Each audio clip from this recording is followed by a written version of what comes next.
Hello everyone. Good evening. How are you? Myself is Kiran and you all are welcome on Unacademy, which is India's largest learning online platform. So guys, आज मैं आपके सामने post independence history का एक बहुत important topic लेकर आई हूँ। आज हम लोग पोस्ट इंडिपेंडेंस हिस्ट्री का स्ट्रैटेजी डिस्कस करेंगे, राइट? यहाँ पर मैं आपको कुछ इन्फॉर्मेशंस बता दूँ एक बार, जैसे हम अपना लेक्चर शुरू करें, ठीक है? तो आप जो है मेरे से कैसे जुड़ सकते हैं, अनअकैडमी से कैसे जुड़ सकते हैं, लेट्स क्रैक यूपीएससी सीएसई, किस तरीके से जो है आप अपनी तैयारी को एक बूस्ट दे सकते हैं। तो यहाँ पर देखिए आप इंडिया के लार्जेस्ट लर्निंग प्लेटफॉर्म से कैसे जुड़ सकते हैं। यू गेट प्लस सब्सक्रिप्शन, ठीक है? अगर आप प्लस सब्सक्रिप्शन ले लेते हैं तो आपको सभी अनलिमिटेड लाइव क्लासेस का रिकॉर्डेड कोर्सेज को जो है आप पा सकते हैं, जो कि इंडिया बेस्ट एजुकेटर से बने हुए हैं, ठीक है? अब सब्सक्रिप्शन जब आप ले लेंगे तो आपको क्या मिलेगा? आपको डेली लाइव क्लासेस मिलेंगी, आपको स्ट्रक्चर्ड कोर्स मिलेगा, लाइव टेस्ट क्विजेस मिलेंगी, आपको अनलिमिटेड एक्सेस मिलेगी, ठीक है? आप अनअकैडमी लर्निंग ऐप डाउनलोड कर लीजिए और वहां पर जाकर आप मुझे फॉलो भी कर सकते हैं। मैं आपको भी बता दूंगी मेरा अनअकैडमी का जो है प्रोफाइल क्या है, राइट? ये मेरा अनअकैडमी प्रोफाइल है, यहाँ पर आप मुझे फॉलो कर सकते हैं, ठीक है गाइस? लर्निंग ऐप डाउनलोड करके ये मेरे बारे में है। ओके। मैं इंग्लिश लिटरेचर में पोस्ट ग्रेजुएट हूँ and 2 times UPSC CSC interview. I have excellent command और writing skill, 5 years teaching experience and these are my teaching subjects: history, international and governance issue, ठीक है guys? You can see here 100 plus top educators are available for you, जो आपको basic से लेकर advance की तैयारी करवाएंगे। और यहाँ पर देखिए आपको एनसीईआरटी की समरी से लेकर साइंस टेक्नोलॉजी, आपको एनवायरमेंट इकोलॉजी, आपको प्रैक्टिस स्ट्रेटजी, आपकी आंसर राइटिंग स्ट्रेटजी को जो है तैयार किया जाएगा। ये आपके लिए सब्सक्रिप्शन प्लान है 1, 3, 6 और 12 years मंथ्स के लिए। चूंकि यूपीएससी टाइम टेकिंग प्रोसेस है तो आप 1 year के लिए जाइए, ठीक है? और ये आप ईएमआई के थ्रू भी जो है इसको ले सकते हैं, ठीक है? यहाँ पर आपको प्रीलिम्स, मेंस और जो है इंटरव्यू सबका कॉम्प्रिहेंसिव एक पैकेज मिलेगा। ये 2 खास प्लान है आईएएस की प्रिपरेशन के लिए, ठीक है? पहला है 1 साल, 2 साल, 2 तरीके से हैं, एक प्लस एक आइकॉनिक। ये 8 पैरामीटर्स बनाए गए हैं जहां पर आपको जो है प्लस में ये 4 चीजें मिलेंगी। और 1 year 44,000, अगर आप मेरा कोड इस्तेमाल करते हैं किरण 1 तो आपको 10% जो है ऑफ मिल जाएगा। उसी तरीके से अगर आप 24 months यानी कि 2 साल के लिए जा रहे हैं, 64 जिसका फी है, आप किरण 1 इस्तेमाल करिए और आपको जो है फी कंसेशन मिलेगा। सेम आइकॉनिक के लिए है। यहाँ पर बेनिफिट आपको ये मिलेगा कि आपको एक पर्सनल कोच मिलेंगे, जिसमें एक्स्ट्रा लेवल पर मैं भी आपके लिए रहूंगी। Daily mains answer writing practice होगा, आपका स्टडी प्लान किया जाएगा, आपको पर्सनल फीडबैक दिया जाएगा, ठीक है? तो आप फी देख सकते हैं, 1 साल का 64,000 है और 2 साल के लिए 99,000 है। और ये 10% आपको डिस्काउंट मिल जाएगा, ठीक है? तो आज का जो हमारा लेक्चर है गाइस, वो है हमारा मेंस स्पेशल, ठीक है? तो आज का लेक्चर होगा हमारा मेंस स्पेशल, जिसमें मैं बात करने वाली हूँ पोस्ट इंडिपेंडेंसी, ठीक है? यानी कि स्वतंत्रता के बाद का भारत या इतिहास, स्वतंत्रता के बाद का इतिहास, ठीक है? भारत का जो इतिहास रहा है, ठीक है? तो इसकी हम जो है स्ट्रैटेजी डिस्कस करेंगे, किस तरीके से हम इसको प्रिपेयर करेंगे, क्या क्या टॉपिक्स होंगे, और साथ ही साथ में आपको जो है कुछ क्वेश्चंस भी बताऊंगी जो यूपीएससी ने पूछे हैं, ठीक है? हम लोग क्या क्या सिलेबस में पढ़ेंगे और जो है, ठीक है? ये देखिए आपका हमारा जो है सिलेबस है यूपीएससी का, जो मेंशन किया हुआ है: post independence consolidation and reorganisation within the country, ठीक है? ये क्या है? पोस्ट इंडिपेंडेंस का जो आजादी के बाद का जिस तरीके से भारत को जो है जोड़ा गया था, मिलाया गया था, उसको संगठित किया गया था, तो उसमें क्या क्या दिक्कतें आई, क्या क्या परेशानी आई, क्या क्या काम किए गए, वो सारा जो है हम यहाँ पर पढ़ते हैं। ठीक है, देखिए जो ये सिलेबस यहाँ पर दिया गया है पोस्ट इंडिपेंडेंस हिस्ट्री का, इसके मैंने काफी सारे सब टॉपिक्स डिवाइड किए। क्या किए हैं? बहुत सारे सब टॉपिक्स हैं जो मैंने यहाँ पर डिवाइड किए हैं। तो उन सब टॉपिक्स के अंडर जो है हम इनको पढ़ेंगे। ये पढ़ने पोस्ट इंडिपेंडेंस हिस्ट्री पढ़ने का जो अप्रोच है वो मॉडर्न हिस्ट्री, एंशिएंट या मेडाइवल इन सबसे अलग है। ठीक है, क्योंकि वहां का अलग अप्रोच था, यहाँ पे अलग अप्रोच है। राइट, तो इसके जो सब टॉपिक्स हैं इसको मैंने किस तरीके से कैटेगराइज किया है ये आज मैं आपको बताऊंगी, किस तरीके से जो है आप इसको तैयार करेंगे और जो है क्या क्वेश्चन का वेटेज रहता है। राइट, ये खाली मेंस के लिए है, इसमें प्रीलिम्स से क्वेश्चन नहीं आते। ठीक है, तो जो यहाँ पर टॉपिक्स हैं उनको मैंने बहुत सारे ईरा में जो है उसको डिवाइड किया है ना। जैसे सबसे पहला जो था वो नेहरूवियन ईरा के रूप में 47 से लेकर 64 तक का जो है ये टाइम पीरियड रहा है। तो इसमें Nehru as a prime minister जिस तरीके का बेसिक इंफ्रास्ट्रक्चर और बेसिक जो फाउंडेशन हमारे कंट्री का डेवलपमेंट का जो तैयार करते हैं, फॉरेन पॉलिसी का अलग अलग फील्ड के जो भी यहाँ पर पॉलिटिकल एक्टिविटीज होती हैं, जिस तरीके के इश्यू आते हैं, कैसे कैसे जो है उन चीजों को किया गया था। तो ये सारी चीजें हम लोग नेहरूवियन ईरा में डिस्कस करने वाले हैं। ठीक है, तो यहाँ पर मैं आज आपको कुछ पढ़ाऊंगी नहीं, सिर्फ आपको एक स्ट्रैटेजी डिस्कस करूंगी कि किस तरीके से आप तैयार करेंगे। ठीक है, देखिए जैसे मान लो हम नेहरूवियन ईरा पढ़ेंगे। ठीक है, तो 47 से लेकर 64 तक के बीच में जितनी भी पॉलिटिकल एक्टिविटीज हुई वो हम सब यहाँ पर डिस्कस करेंगे। सबसे फिर इसके भी सब टॉपिक्स है कि यहाँ पर क्या क्या हुआ था। ठीक है, अब एक चीज समझिए आप, देखिए 47 के तुरंत बाद जैसे ही हम आजाद हुए, हम इंडिपेंडेंट हुए, तो आजादी के तुरंत बाद जो है क्या स्टेटस था इंडिया का। ठीक है, सबसे पहले हम क्या पढ़ेंगे, status of India just after independence, है ना, किस तरीके का इकोनॉमिक बैकवर्डनेस था, है ना। हमारे जो यहाँ पर इंडस्ट्री कैसे थे, एग्रीकल्चर कैसा था, मतलब क्या क्या बैकवर्डनेस थे, इकोनॉमिक भी, सोशल भी, हर तरीके से, है ना। और यहाँ पर हम एक तरीके से कॉलोनियल लीगेसी भी पढ़ते हैं। कॉलोनियल लीगेसी का मतलब क्या होता है? कॉलोनियल लीगेसी का मतलब होता है कि ब्रिटिश गवर्नमेंट की हमें क्या देन थी, जो एक कॉलोनियल पीरियड, जो एक उपनिवेश हमारा पास्ट रहा है, उसकी हमें क्या देन है, किस तरीके से जो है हमारे हैंडीक्राफ्ट को, हमारे इंडस्ट्रियल सेक्टर को उन्होंने जो है डिस्ट्रॉय कर दिया। ये सारी चीजें हम पढ़ेंगे, उन्होंने हमको क्या दिया, इकोनॉमिक बैकवर्डनेस दिया, सोशल बैकवर्डनेस दिया। तो किस तरीके से पॉवर्टी थी, मतलब हमारा सोशल, पॉलिटिकल, इकोनॉमिक स्ट्रक्चर किस तरीके का था, कैसे हमारा देश बिखरा हुआ था, किस हद तक इलिटरेसी थी, पॉवर्टी थी।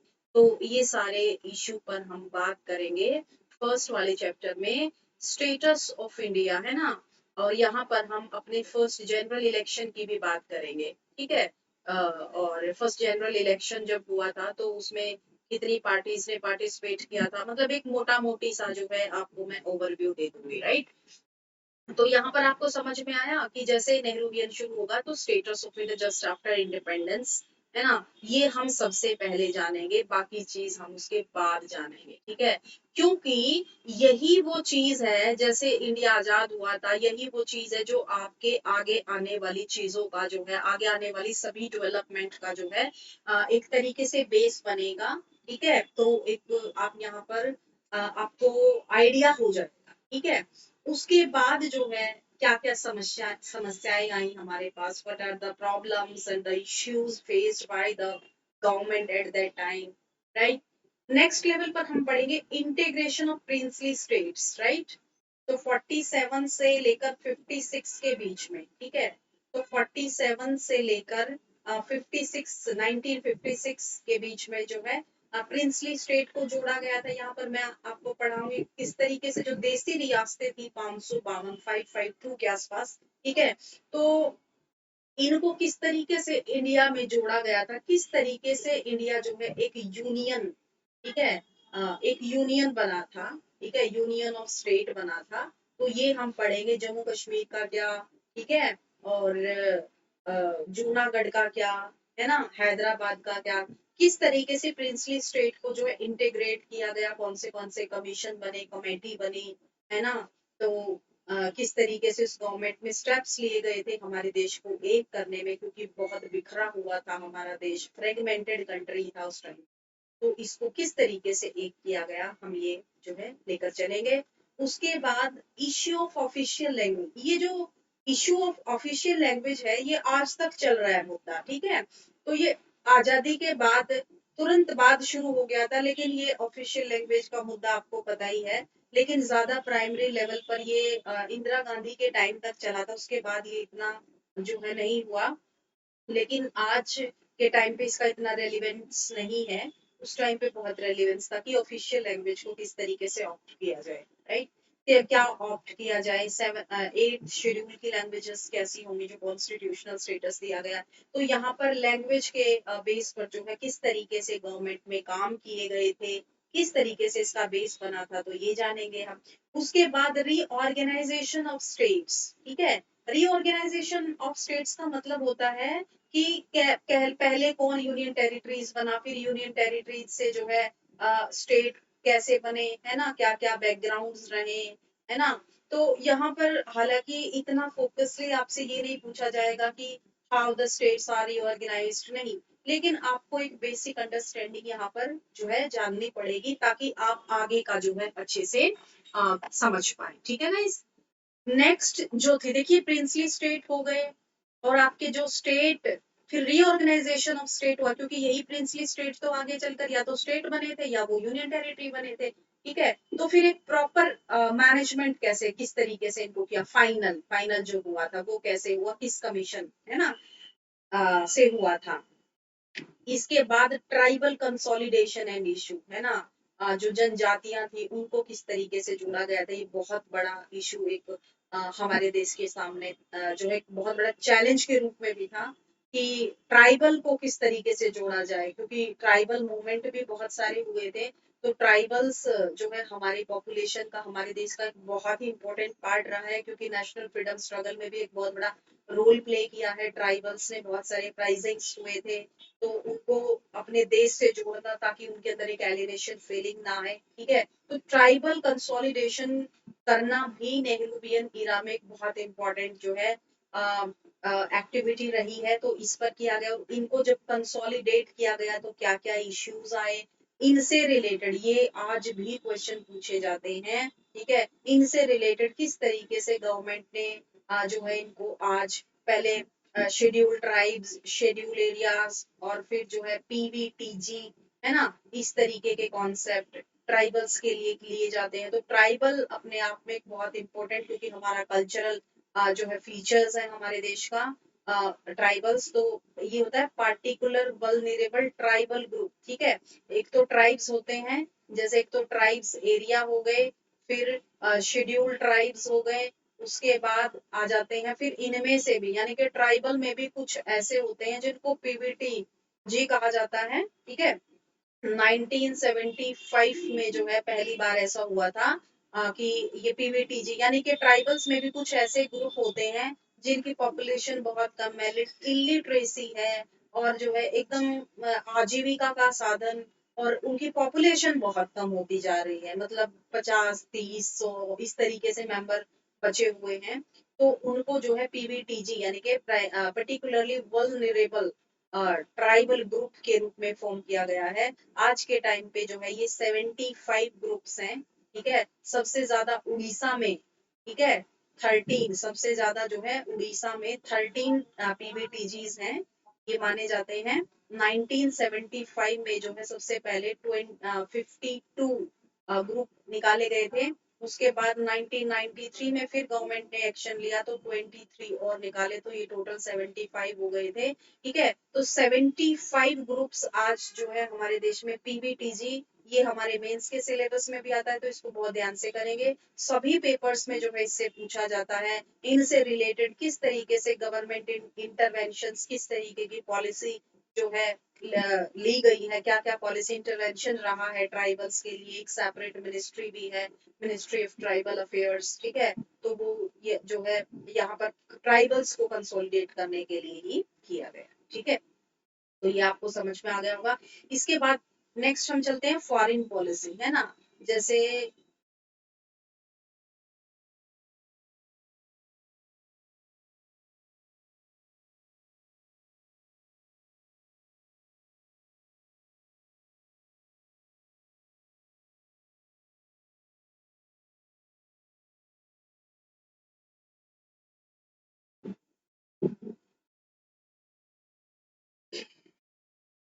ठीक है, एक चीज अभी आप यहाँ पर समझिए कि जो फॉरेन पॉलिसी थी, ठीक है, तो नेहरूवियन फॉरेन पॉलिसी कैसी मानी जाती है, आइडियलिस्टिक मानी जाती है, यानी कि आदर्शवादी मानी जाती है ना। आदर्शवादी कैसे, जैसे पंचशील,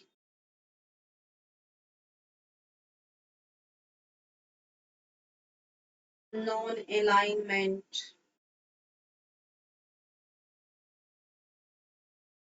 या नैम जिसको कहते हैं, है ना। तो इस तरीके की जो है चीजें थी, ये आदर्शवादी थी, है ना। यानी कि ये प्रेगमेटिक, प्रेगमेटिक का मतलब समझते हैं आप, प्रैक्टिकल नहीं हो सकता, ये प्रेगमेटिक होता है, जिसे व्यवहारवादी कहते हैं, यानी कि जहां पर नेशनल इंटरेस्ट को ध्यान में रखा जाए, है ना। जैसे ठीक है, तो इस तरीके की फॉरेन पॉलिसी, तो हमारी फॉरेन पॉलिसी स्टार्टिंग में कैसी थी, तो ये हर प्राइम मिनिस्टर के टाइम पे जो है फॉरेन पॉलिसी का जो है एक रूल रहा। फॉरेन पॉलिसी का मतलब क्या होता है, जब हम दूसरे देशों, अपने देश से बाहर निकलकर किसी दूसरे देश के साथ किसी भी तरीके का इंटरेक्शन करते हैं, चाहे वो इकोनॉमिक है, चाहे वो सोशल है, तो हम वहां पर किस तरीके से प्रेजेंट होते हैं, वो हमारी फॉरेन पॉलिसी का पार्ट होता है। ठीक है, यानी कि global exposition of domestic policy by any country is called foreign policy, right. तो ये एक फॉरेन पॉलिसी का पार्ट था, जो कि एक आइडियलिस्टिक से शुरू होकर फिर हमने जब 1991 में जब हमने एलपीजी ऑप्ट किया, तो हमने अपनी पॉलिसी को क्या किया था, ये बहुत काफी प्रेगमेटिक पॉलिसी जो है हमने ऑप्ट की थी, ठीक है। और ये एपार्थीड हो गया जैसे, ठीक है, ये भी आता है इसमें। एपार्थीड का मतलब क्या होता है, जैसे racial against, against racial discrimination, apartheid होता है अगेंस्ट रेशियल डिस्क्रिमिनेशन, ठीक है। तो ये सब हम जानेंगे। यानी कि स्किन कलर, रंग भेद की नीति जो होती है, जैसे अफ्रीका में होती थी, तो ये हमारी पॉलिसी का पार्ट होता है कि हम किसी भी देश के साथ जो है अगर अपना एक इस्टेब्लिशमेंट होता है हमारे साथ, या हम किसी के साथ करते हैं, तो हम इस तरीके की चीजों का पालन करेंगे, ठीक है। पंसील का, नैम का, एपार्थीड का, ठीक है, पीसफुल नेचर, ये सारी चीजें, ठीक है। एक ये बहुत इंपॉर्टेंट है, भूदान एंड ग्राम दान मूवमेंट, ठीक है, जिसे विनोबा भावे ने चलाया था, ठीक है। इसे किसने चलाया था, इसे विनोबा भावे ने चलाया था, ठीक है। तो ये किस तरीके, एक तरीके से लैंड रिफॉर्म्स मूवमेंट थे, भूमि सुधार आंदोलन थे, जो उस टाइम के कंसर्न, क्या सिचुएशन थी, क्या हालात थे, क्या वो कारण थे, what are the causes and what are the consequences, we will equally discuss all these movement, okay. Bhoodan movement ही आगे चलकर ग्रामदान मूवमेंट में चेंज हो जाता है, ठीक है। ये कैसे तमिलनाडु के एक छोटे से गांव पूचमपल्ली से शुरू होकर जो है हालांकि इतना ज्यादा सक्सेस नहीं रहा, लेकिन इसने बहुत हद तक जो है लैंड रिफॉर्म्स को जो है एक नई फॉर्म दी थी। और नाइन्थ शेड्यूल जो है, एक तरीके से इसका रिजल्ट था, जो नाइन्थ शेड्यूल आज हमारे कॉन्स्टिट्यूशन में ऐड हुई थी 1951 में, फर्स्ट कॉन्स्टिट्यूशन अमेंडमेंट एक्ट किया गया था, वो लैंड रिलेटेड चीजों से ही था, ठीक है। तो एक ये आप ध्यान रखेंगे, ठीक है। तो आई थिंक आपको ये चीजें क्लियर हुई होंगी कि कैसे कैसे हम जो है पोस्ट इंडिपेंडेंस हिस्ट्री के बारे में पढ़ेंगे, राइट। तो इस तरीके की आपकी स्ट्रेटजी यहाँ पर रहने वाली है, ठीक है। नेक्स्ट हम लोग पढ़ते हैं शास्त्री इरा, क्या पढ़ेंगे, शास्त्री इरा, यानी कि लाल बहादुर शास्त्री, है ना। यही वो शख्स है जिनके नाम पर लबासना है, जानते हैं आप लबासना, नहीं जानते। लबासना, यही तो जाएंगे आप मसूरी, क्या लाल बहादुर शास्त्री, हाँ, ठीक है। ये एडमिनिस्ट्रेटिव नेशनल एकेडमी, ठीक है, ये मसूरी में जहाँ पर ट्रेनिंग होती है, ये तो जानते ही होंगे खैर आप, ठीक है। तो आपको पता ही है 1964 से 66 तक, 66 में इनकी डेथ हो गई थी, ठीक है। तो सेकेंड प्राइम मिनिस्टर रहे हैं। इनके टाइम पे भी जो है काफी इंपॉर्टेंट इंपॉर्टेंट चीजें हुई थी, यहाँ से भी क्वेश्चन आते हैं। फर्स्ट टू जो, ये तो बहुत ही इंपॉर्टेंट है ना। तो ऑफिशियल लैंग्वेज का इशू यहाँ भी रहा, तो इन्होंने भी कुछ एक्शन लिए थे। ताशकंद, ये ऑलरेडी यूपीएससी पूछ चुका है ना। ताशकंद एग्रीमेंट हुआ था 61 में, सॉरी ये 66 में, इसके बारे में जो है क्वेश्चन पूछा जाता है, राइट। 65 66, तो ताशकंद उज्बेकिस्तान की कैपिटल है, वहां पर हुआ था, राइट। तो एक तरीके से ये एक मिलिट्री एग्रीमेंट था। तो इसको हम लोग देखेंगे क्या इसके परिणाम है, क्यों हुआ था। इसके बाद जो है जय जवान जय किसान का स्लोगन दिया था शास्त्री ने, जो कि इतना बहुत फेमस हुआ था। इस पर यूपीएससी ने क्वेश्चन पूछ दिया है। एक फूड शॉर्टेज की जो है प्रॉब्लम आती है इस टाइम पे, ठीक है, जो आगे चलकर जो है यही फूड शॉर्टेज जो है 1966 से 67 के टाइम के साथ जो है क्या कर देगी, ग्रीन रिवॉल्यूशन के लिए जो है ये आगे काम देगी, ठीक है, एक लेड करेगी ये जो है ग्रीन रिवॉल्यूशन को।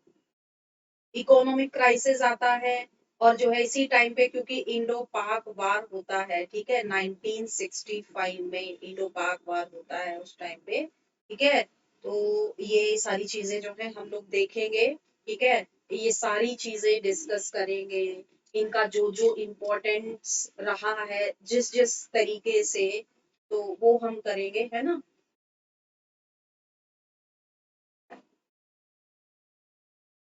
अगला है हमारा इंदिरा गांधी इरा, ठीक है। तो जो इंदिरा गांधी इरा है, यहाँ पर बेसिकली इंदिरा गांधी के टाइम पीरियड जो है वो दो रहे हैं, ठीक है। सबसे पहला जो रहा है वो 66 से 77 रहा। उसके बाद जो है 77 में जो है ये चली गई थी, इमरजेंसी जब हो गई थी, नेशनल इमरजेंसी लगाई थी, तो यहाँ पर जो है जनता पार्टी की गवर्नमेंट आई थी, ठीक है। जो जनता पार्टी थी, ठीक है, जनता पार्टी मोरारजी देसाई, ठीक है। तो यहाँ पर बीच में 1977 से लेकर 80 के बीच में जो है मोरारजी देसाई, यानी कि पहली बार हमारे देश में नॉन कांग्रेस गवर्नमेंट आई थी, ठीक है। तो फर्स्ट नॉन कांग्रेस गवर्नमेंट, यानी कि 47 से लेकर और जो है 77 तक कंटिन्यू लगातार, ठीक है। अब आप 47 से 37 आप मान के चलिए, ठीक है, 77 सॉरी, तो 30 इयर्स तक लगातार, ठीक है। तो 30 इयर्स तक लगातार कांग्रेस बनी हुई है, बहुत बड़ी बात है ये, ठीक है। लगातार 30 साल तक कांग्रेस ही रही थी, लेकिन बीच में इमरजेंसी वाले इशू ने थोड़ा सा गड़बड़ कर दिया, ठीक है। और जो है ये छूट गया 3 साल के लिए, लेकिन 1980 में फिर आई, माफी वाफी मांग ली, है ना। तो 80 से 84 में इनका असैसिनेशन हो जाता है इंदिरा गांधी का, ये बात आपको पता ही है ना। ऑफिशियल इशू यहाँ भी चलेगा, ठीक है, लैंग्वेज के लिए। इसके बाद जो है यहाँ पर 1969 में जो है कांग्रेस में स्प्लिट हो जाता है, ठीक है। किस तरीके से कांग्रेस बढ़ जाएगी, क्या इशू रहे हैं, और यही यही स्प्लिट जो है आगे चलकर 77 में जो है ये इसको जो है रिप्लेस कर देगा जनता पार्टी से, क्योंकि इसका भी एक रोल रहा था, ठीक है। इसके बाद इन्फ्लेशन आती है यहाँ पर जो है, यहीं पर जो है इंदिरा गांधी ने एक नारा दिया था, गरीबी हटाओ, ठीक है। ये यहाँ पर नेक्स्ट टाइम यूपीएससी पूछ सकता है, गरीबी हटाओ का नारा दिया था, ठीक है। और इस नारे ने जो है बहुत कुछ बदल दिया। अब ग्रीन रिवॉल्यूशन आई थी सबसे पहले, आप ये समझिएगा, ठीक है। तो ग्रीन रिवॉल्यूशन एक बहुत इंपॉर्टेंट इवेंट है हमारी पोस्ट इंडिपेंडेंस हिस्ट्री में, ठीक है। और उसके बाद ये पढ़ेंगे हम लोग, ठीक है। और उसके बाद पंजाब क्राइसिस हुआ था, ऑपरेशन ब्लू स्टार जिसकी वजह से, ठीक है। अ, फिर लैंड रिफॉर्म्स किए गए थे, है ना। और बैंकों का नेशनलाइजेशन आपको पता है सब, 14 नेशनलाइजेशन, किया गया था, 14 बैंक नेशनलाइज्ड किए गए थे, है कि नहीं?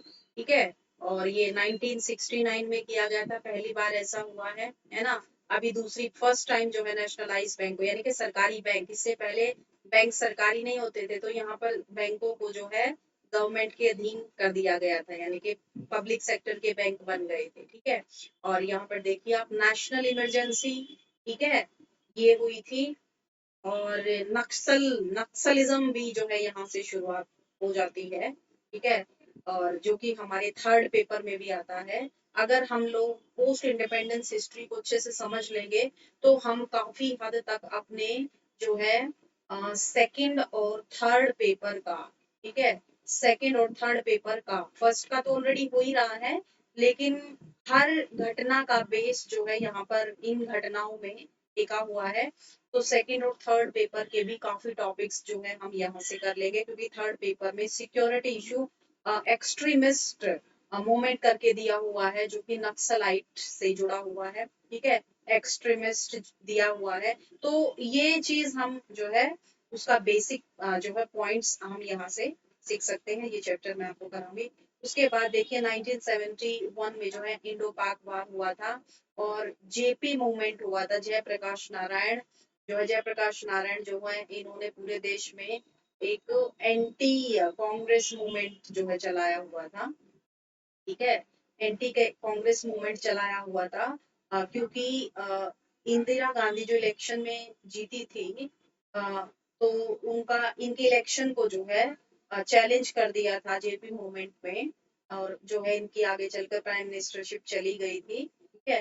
तो ये जेपी मूवमेंट में मैं प्रॉपर आपको समझाऊंगी किस तरीके से नेशनल इमरजेंसी का, और जो है ये 1970 बार का ये अलग चीज है, क्योंकि वार के आधार पर भी ऑलरेडी जो है हमारे यहाँ पर इमरजेंसी लगी हुई थी।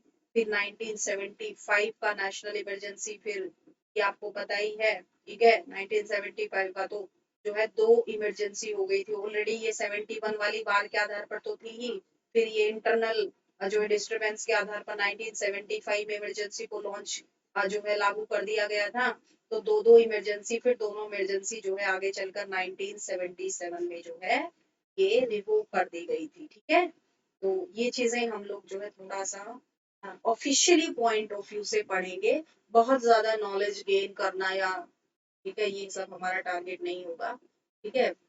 सोच सोच के पढ़ेंगे, सेलेक्ट कर करके बढ़िया बढ़िया से, ठीक है। ऐसा कोई मुद्दा जिस पर यूपीएससी क्वेश्चन फ्रेम कर सकता है, राइट। अब अगला देखिए आप, राजीव गांधी इरा, ठीक है। तो यहाँ पर जब राजीव गांधी इरा हम लोग पढ़ेंगे, तो यहाँ पर देखिएगा आप, एनवायरमेंट आ जाता है, ठीक है। तो ये एकदम से न्यू टास्क था गवर्नमेंट के लिए, ठीक है। तो पहली बार ऐसा हुआ था कि एनवायरमेंट के लिए जो है यहाँ पर काम किया गया था, ठीक है। और क्योंकि जो अर्थ समिट हुई थी 1992 में, ठीक है, वहां पर पार्टिसिपेट इंडिया की तरफ से किया गया था। और एक जो 1985 में एंटी डिफेक्शन लॉ आया था, जिसने इंडियन पॉलिटिक्स को जो है काफी हद तक अम, सुधारा है, आज भी है ये, ठीक है। तो 10th शेड्यूल, राइट, तो ये यही की इसी टाइम की देन है। इसके अलावा जो है कुछ विमेन मूवमेंट हुए थे, जैसे डॉरी प्रोहिबिशन एक्ट आया था, शाहबानो केस, कुछ इम्पोर्टेंट लैंडमार्क जो है जुडिशरी के भी डिसीजंस हुए थे, जिन्होंने काफी हद तक जो है हमारी सोसाइटी को और हमारी पॉलिटिक्स को शेप किया था। तो there are certain very important events which took place during Rajiv Gandhi era, and इन्होंने जो है मॉडर्नाइजेशन ऑफ आर्मी भी किया था। और यहाँ पर जो है पंचायती राज को जो है लागू किया गया था, लेकिन एक्सेप्टेंस हुई थी, लेकिन यहाँ पर पंचायती राज को कॉन्स्टिट्यूशनल स्टेटस जो है ये 1986 में दिया गया था, 1986 में कॉन्स्टिट्यूशनल स्टेटस दे दिया गया था पंचायतों को, तो ये इसी टाइम पे दिया गया था। और आगे चलकर 1992 में आपको पता ही है, बीपी राव, ठीक है, की जो है गवर्नमेंट आई थी, तो उस टाइम पे फिर जो है ये 73rd 74th जो है कॉन्स्टिट्यूशनल अमेंडमेंट एक्ट पास हुए थे, और जिन्होंने जो है कॉन्स्टिट्यूशनल स्टेटस पंचायती राज और म्यूनिसिपैलिटीज को दे दिया। ठीक है, तो दिस वन।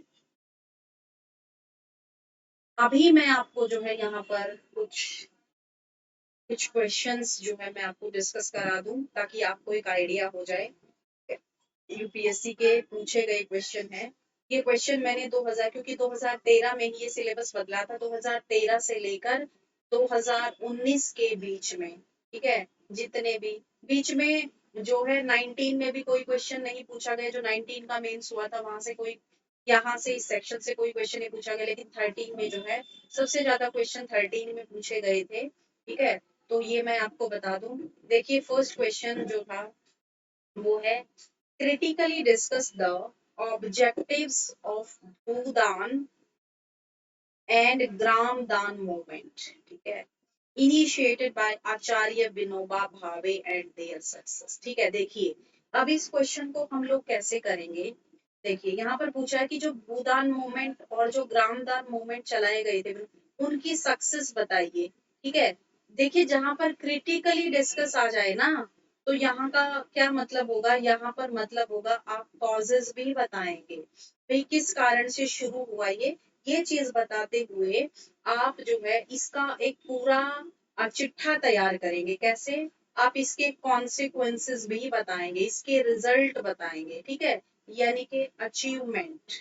ठीक है, भाई कितना इसको अचीव किया गया, क्या इसका टारगेट है ना, कितने गांव मिले, कितने ग्राम दान जो है फाइनली ग्राउंडेड हुए, और किस तरीके से भूदान मूवमेंट को जो है लैंड रिफॉर्म में किस तरीके से जो है इसका कंट्रीब्यूशन रहा, है ना। और आप लास्ट में जब आप ये सारी चीजें डिस्कस कर देंगे, इसके कारण बता देंगे, इसके परिणाम बता देंगे, फिर इसने क्या अचीवमेंट प्राप्त की, इसके अलावा एक लास्ट में आप जानते हैं क्या लिखेंगे, लास्ट में आप लिखेंगे कि कुछ इनोवेटिव आइडियाज दे सकते हैं आप, है ना, कि ये चीज हो जाती, ऐसा कर सकते थे, मतलब यहाँ पर आप अपने आइडियाज दे सकते हैं, आप अपने सजेशन दें। ठीक है, घिसा पिटा कंक्लूजन नहीं लिखना है। ठीक है, आप अपने आइडियाज जो प्रैक्टिकली इम्प्लीमेंट हो सकते हैं, जो प्रैक्टिकली पॉसिबल है ना, तो यहाँ पर आपको एक बैलेंस्ड अप्रोच का जो है प्रदर्शन करना है, अपने एक क्रिटिकल जो है रीजनिंग को बताना है। यहाँ पर किस तरीके से, मान लो मतलब एक तरीके से आप ये बन जाओ कि आप विनोबा भावे हैं, अगर इन उनकी जगह आप होते तो आप इस सिस्टम को किस तरीके से रन करते, है ना। उन्होंने जैसे किया ये तो आप बुक से पढ़ लेंगे, लेकिन अगर आप होते तो कैसे करते, क्या उसमें चेंज करते। आप अपना कोई भी इनोवेटिव आइडिया यूपीएससी एग्जाम में मेंस के आंसर राइटिंग में लिख सकते हैं, बहुत अच्छा इंप्रेशन जाता है इसका। ठीक है, तो ये है एक अच्छी राइटिंग। ठीक है, मैं धीरे धीरे आपको जो है क्वेश्चन राइटिंग का भी जो है एक अच्छा सा बेस बताऊंगी, किस तरीके से लिखेंगे। ठीक है, और जब आपको आंसर राइटिंग लिखनी आ जाएगी तो आप जो है पढ़ना भी कम शुरू कर देंगे, है ना। मतलब एक होता है ना, जैसे भूदान मूवमेंट पे पूरी बुक ही पढ़ डाली, या 1000-2000 वर्ड्स का जो है आपने पूरा आर्टिकल पढ़ डाला, ऐसा नहीं करना है। ठीक है, क्योंकि कोई भी चीज यूपीएससी में कितनी पूछी जाती है, 150 वर्ड पूछे जाते हैं, या ज्यादा से ज्यादा 200 पूछे जाते हैं। ठीक है, कई जगह पर तो 100 वर्ड भी पूछे जाते हैं, राइट। तो आपको बहुत ही कम पढ़ने की जरूरत है ना। तो एक बेसिक थिंग, कैसे शुरू हुआ, कहाँ से शुरू हुआ। ठीक है, तो आप 20 से 30 वर्ड के बीच में आप एक जनरल इंट्रोडक्शन इसका बता देंगे, राइट। उसके बाद इसका मेन बॉडी आएगा आपका कॉन्सिक्वेंसेस और कॉजेस का। ठीक है, जिसको आप 100 मतलब आप ये मान के चले 80 से 90 वर्ड्स में आपको कंप्लीट करना पड़ेगा, या 80 से 100 के बीच में आप बता सकते हैं। ठीक है, तो कितने हो गए आपके 130 या 120 या 100 वर्ड हो गए, बचे आपके 50 वर्ड। अभी 50 वर्ड में आपको अपने आइडियाज भी बताने हैं, सजेशन भी बताने हैं। ठीक है, तो आप बताइए 50 वर्ड में या 40-40 वर्ड में, ठीक है, 40 में या 50 वर्ड में आप अपना सजेशन देंगे, है ना। ऐसा होना चाहिए, ऐसा नहीं होना चाहिए, है ना। चाहिए नहीं लिखेंगे, एक चीज को याद रखना है आपको, आप जो है जब आप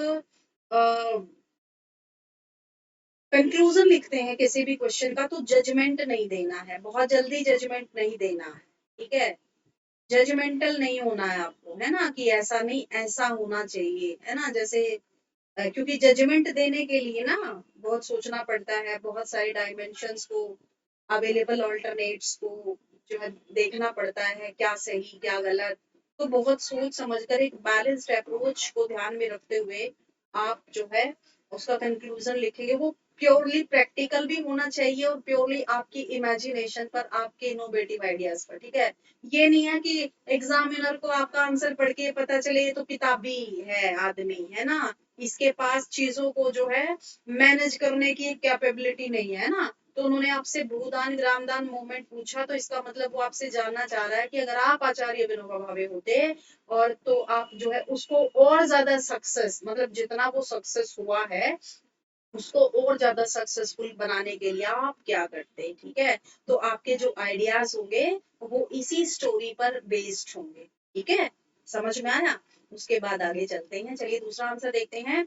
right critical note on the evolution and significance of slogan जय जवान जय किसान, ठीक है। अभी बताया था मैंने आपको, जय जवान जय किसान का नारा दिया था उस टाइम पे जो है 1965 में जो हमारा पाकिस्तान के साथ युद्ध हुआ था, तो इसमें जय जवान का नारा दिया था और जय किसान, क्योंकि उस टाइम पे फूड शॉर्टेज बहुत हो गई थी, ठीक है।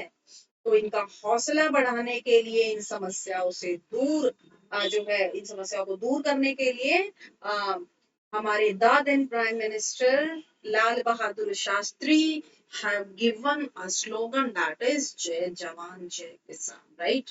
तो ये ऑलरेडी जो है मैं आपको उसमें बताऊंगी। तो आपको सारी सारी चीजें जो है याद रखनी है। खासकर एक चीज आप हमेशा याद रखे, देखिए जैसे अभी आप एक चीज देखिए, जैसे अभी लेटेस्ट जो है कोरोना जो है क्राइसिस चल रहा है पूरा ग्लोबल लेवल पर, हमारे देश में भी काफी।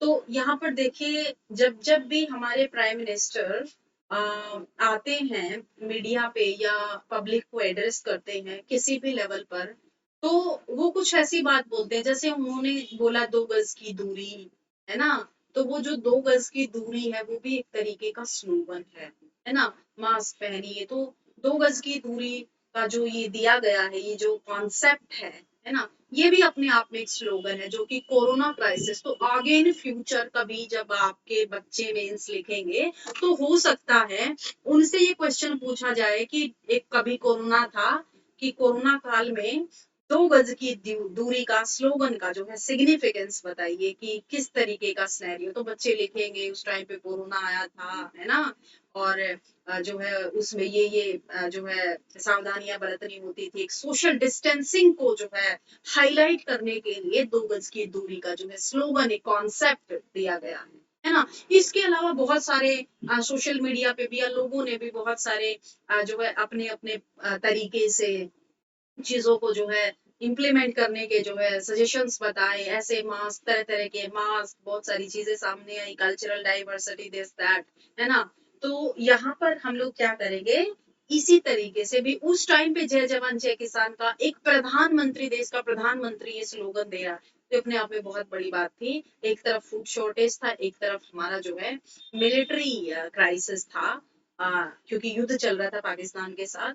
तो उस स्नैरियो में अपने देश के आर्मी मैन, हमारे जवान और हमारे किसान को मोटिवेट करने के लिए उस टाइम पे प्राइम मिनिस्टर ने जो है ये स्लोगन दिया था। तो ये अपने आप में एक मोटिवेशन है, ठीक है।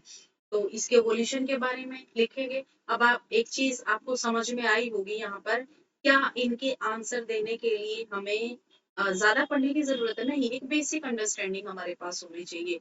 ये बेसिक अंडरस्टैंडिंग कब आएगी, जब हमारे पास खुद का जो है थॉट प्रोसेस होगा। ये नहीं है कि जो बुक ने लिख दिया बस वही, है ना। जैसे मान लो बुक में लिखा, आपको किसी भी बुक में जय जवान जय किसान के बारे में नहीं, ये आपको प्रैक्टिकली सोचना है ना। बुक में जो है, क्या इसके अलावा भी आप रिसर्च करते हैं कहीं और, है ना। क्या आपने किताब से बाहर जाकर भी यूपीएससी सिलेबस के बारे में सोचा है। जो क्वेश्चन बैंक है ना वो हमें ये दिखाता है, यूपीएससी ने जो क्वेश्चन पूछा वो हमें ये बताता है कि बुक्स आर नॉट सफिशिएंट, ठीक है। तो ये चीज जैसे अभी मैंने आपको बता दिया, तो ये चीजें आप सोचेंगे इनके बारे में, है ना। मान लो जो मैंने आपको टॉपिक बता दिए जवाहरलाल नेहरू के बारे में या शास्त्री के बारे में, जितने भी मैंने अभी टॉपिक बताए, क्या वही टॉपिक है, कुछ और भी हो सकता है ना। तो हो सकता है वो चीज मेरे माइंड से स्लिप होगी, तो उसके बारे में आप भी सोचिए। तो ये चीज आप पता है कब सोच पाते हैं, ये चीज तभी सोच में आएगी जब आपने सिलेबस के गो थ्रू हो गए, ठीक है। मान लो आपने सिलेबस का 1 रिवीजन, 2 रिवीजन, 3 रिवीजन आपने कर लिया है, जो आपके पास अवेलेबल ऑल्टरनेट है। उसके बाद जो है आप फिर इनोवेट करेंगे, फिर आप चीजों पर सर्च करेंगे, आप उनको खोजेंगे, तब आप नई चीज पर काम करेंगे। आप पहली बार में ही कभी नई चीज पर काम नहीं कर सकते हैं। इसीलिए यूपीएससी में एक फंडा है, मैं हमेशा बोलती हूँ, रिवीजन करें, रिवीजन करें, रिवीजन करें। Revision is the base point for UPSC, ठीक है। क्योंकि यहाँ तो सिलेबस ही पूरा नहीं हो रहा है, सिलेबस ही कंप्लीट नहीं कर पा रहे हैं, तो नई चीज क्या पढ़े, है ना। आपने एक बहुत सड़ा सा डायलॉग सुना होगा, बहुत जगह बोला जाता है ना। क्या बोला जाता है कि जो है ना उसी को पढ़िए, नई चीज नहीं पढ़नी है, ठीक है। लेकिन मैं ये बोलती हूँ कि एग्जाम के लास्ट मिनट नहीं, लास्ट सेकंड पहले भी नई चीज पढ़िए, अगर आप पढ़ सकते हैं तो, ठीक है। इनोवेशंस के लिए, न्यू थिंग्स के लिए, रिसर्च के लिए हमेशा तैयार रहिए, ठीक है। जैसे इस बार प्रीलिम्स था, है ना, 2020 वाला भी, कि 1 महीने पहले भी नया तो आप पढ़ ही नहीं सकते, बस जो है वही पढ़िए, है ना। ये इतनी खराब बात है, मैं बिल्कुल भी नहीं कहती कि आप नया मत पढ़िए, आप नया ही पढ़िए, बल्कि पुराना मत पढ़िए। जो आप पढ़ चुके हैं वो तो आपने रट चुका है वो आप, ठीक है। तो नया, और नया भी देखिए आप, और क्या चल रहा है, ठीक है। सर्च कीजिए इंटरनेट पर, है ना, इससे रिलेटेड और क्या हो सकता है। तो हमेशा नई नई चीजों के बारे में, नई नई innovative thinkings, thoughts and all that, क्योंकि ये यूपीएससी में को क्रैक करने के लिए बहुत जरूरी है। आप एक ही चीज पर स्टिक नहीं हो सकते हैं, ठीक है। क्योंकि यूपीएससी का जो प्रोफेसर होगा वो तो नहीं जानता ना कि बस आपने ये पढ़ लिया इसी से आएगा, ठीक है। तो ये गलती कभी नहीं करनी है कि आप नया ना पढ़े, आप नया ही पढ़े, मैं आपको ये बोलूँ, राइट। अब नेक्स्ट आ जाते हैं कि discuss the contribution of Maulana Abul Kalam Azad to pre and post independent India, है ना। तो यहाँ पर मौलाना अबुल कलाम आजाद के का जो कंट्रीब्यूशन रहा है उसके बारे में हमें बताना है, ठीक है। ये दोनों से जुड़ रहा है, देखिए आप यहाँ पर मेंस में यूपीएससी ने आपका जो है मॉडर्न और पोस्ट मॉडर्न को इंटरलिंक कर दिया है।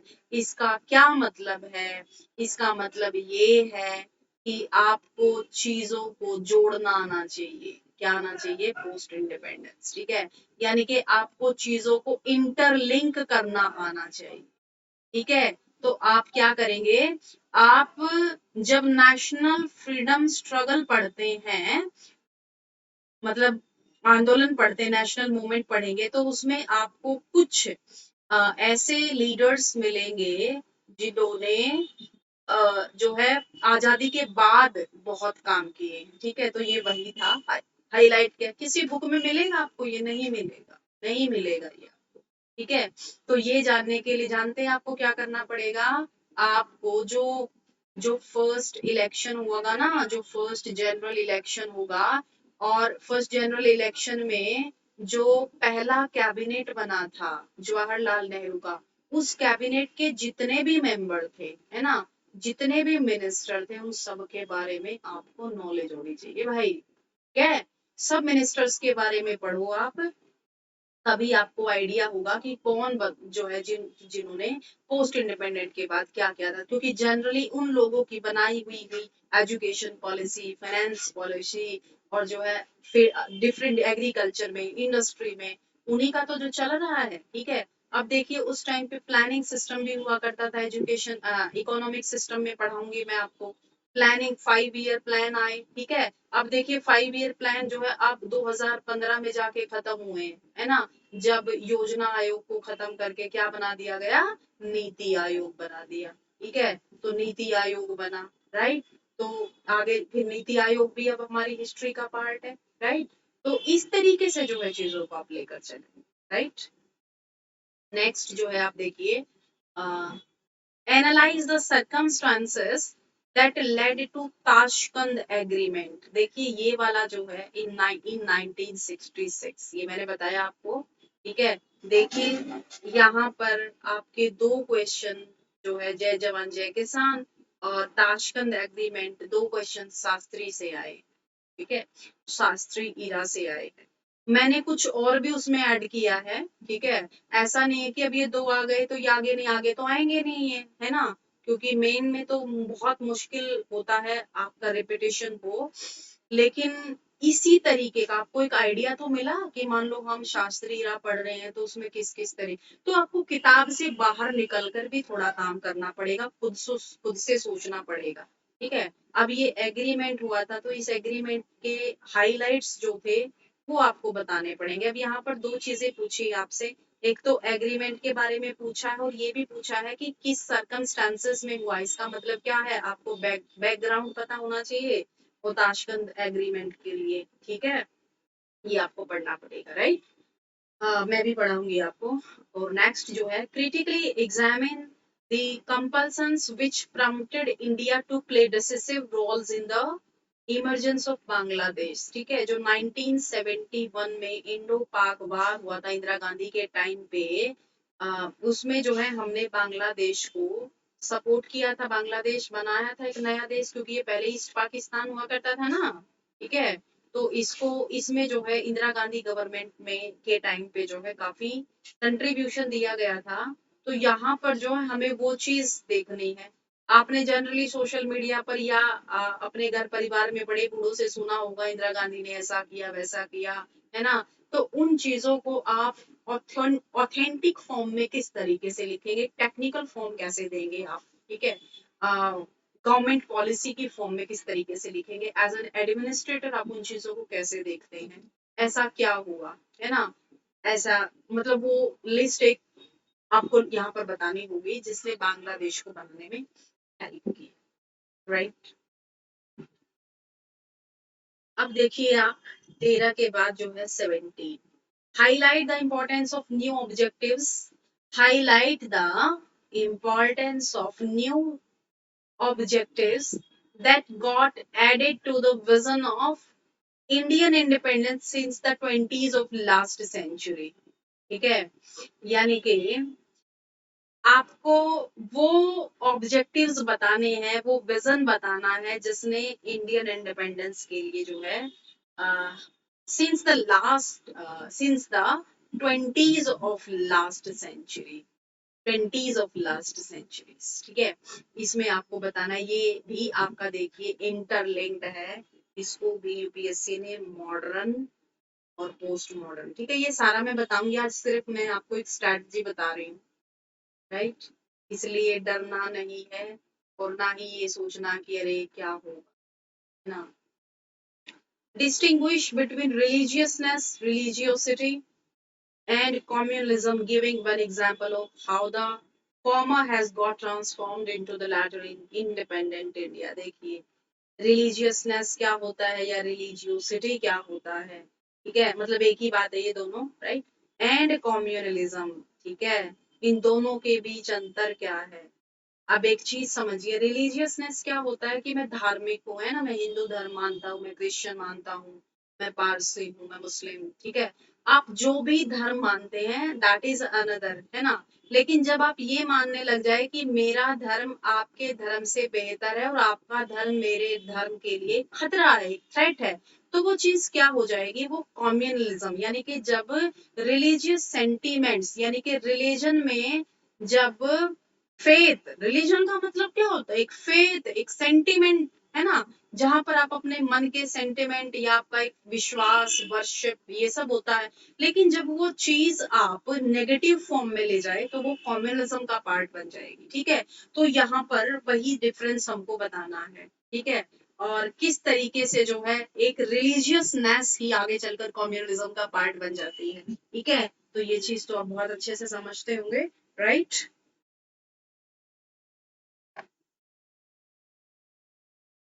नेक्स्ट आप देखिए, throw light on the significance of the thoughts of Mahatma Gandhi in the present time, ठीक है, आज के टाइम पे जो है महात्मा गांधी के थॉट्स को जो है हाईलाइट कीजिए, इसके लिए मैंने एक proper thoughts of Gandhian, Gandhi ji, ठीक है, इस पर मैंने पूरा एक जो है लेक्चर बनाया हुआ है, आप सर्च कर सकते हैं, ठीक है, थॉट्स ऑफ गांधी जी, क्या क्या इनके थॉट्स थे और किस तरीके से उनका प्रेजेंट में रेलिवेंस है, आपको इनके थॉट्स का जो है प्रेजेंट में रेलिवेंस बताते हुए एक्सप्लेन करना है, राइट। जैसे इनका थॉट है नॉन वायलेंस, ठीक है, तो इसको जो है आपने प्रेजेंट टाइम के साथ कोरिलेट करना है। आप कर सकते हैं कि जैसे नोबेल पीस प्राइज जो है इसी से ओतप्रोत है, ठीक है, और जो है ट्रस्टीशिप का है, ठीक है। तो इस तरीके से जितने भी इनके थॉट्स हैं उनका प्रेजेंट में क्या रिलेवेंस है, राइट। थॉट्स से इस बार प्रीलिम्स में भी क्वेश्चन आया था, ठीक है। इसके साथ साथ ही आप अन्य थॉट्स के साथ भी जो है इनका जो है कंपैरिजन भी कर सकते हैं। आप सोशलिज्म के साथ, आप मार्क्सिज्म के साथ जो है इनका कंपैरिजन भी कर सकते हैं, और साथ में आप ये भी बता सकते हैं कि किस तरीके से इनके विचार इन विचारधाराओं से डिफरेंट है और सिमिलैरिटी है। एक बहुत अच्छा जो है डाइवर्स आंसर आपका होता है उस टाइम, ठीक है।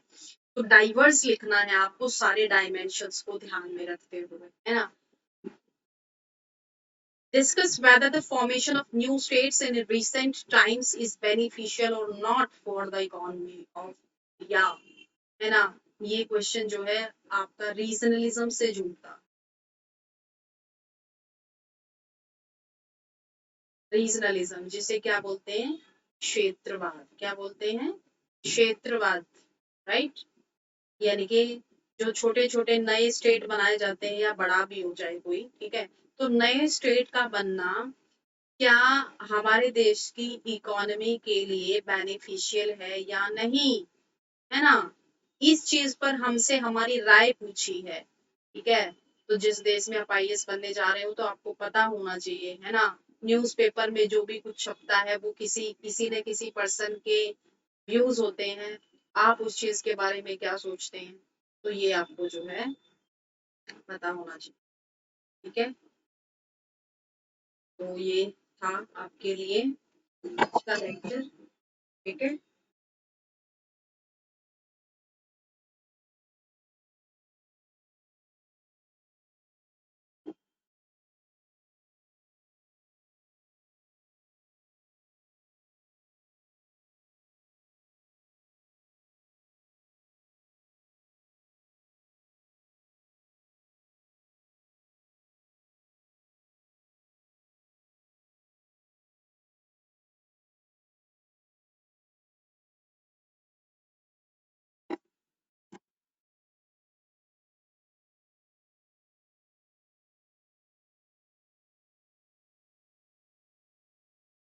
है और इस तरीके से जो है स्ट्रैटेजी रहेगी।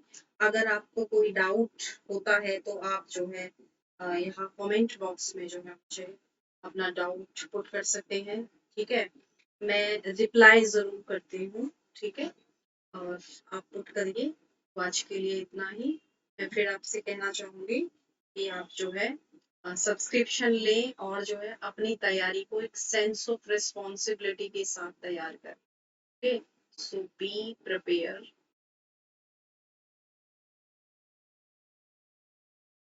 with a sense of responsibility, okay?